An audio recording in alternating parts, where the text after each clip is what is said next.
இல்ல இப்ப வெற்றிமாறன் சார் வந்து ஒரு படம் இப்போ இயக்க இருக்கிறாரு.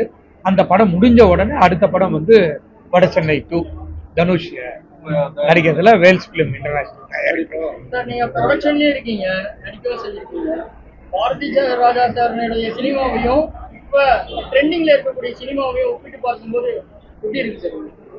அது வேற காலம், இது வேற காலம். அதாவது ஸ்டுடியோவில் எடுத்துட்டு இருந்த மூவியை வந்து வெளி லொக்கேஷன்ல எடுத்த ஒரு பாரதி ராஜா சார். இன்னைக்கும் வந்து நிறைய இயக்குநர்கள் அந்த மாதிரி எடுத்துட்டு இருக்காங்க. அதெல்லாம் அவரை பார்த்து வந்த இயக்குநர்கள் தான் நான் சொல்லுவேன்.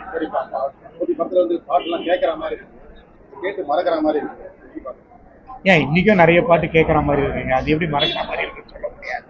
எவ்வளோ பாடல்கள் இன்னைக்கும் வந்து ரொம்ப ஃபேமஸ் ஆகிட்டு இருக்கு. ஏன் நான் எடுத்த ஒரு படம் விடிகேன்னு ஒரு படம் கௌதம் மேனன் டைரக்ட் பண்ணாரு. அந்த மல்லிப்பூ சாங் வந்து எவ்வளோ ஃபேமஸ் ஆகிருக்கு.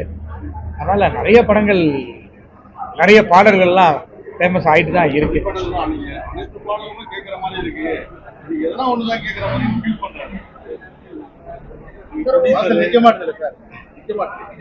ஏன்னா நான் இப்பதான் மியூசிக் கம்பெனி ஆரம்பிச்சிருக்கிறேன், Vels film international, Vels music international சொல்லிட்டு.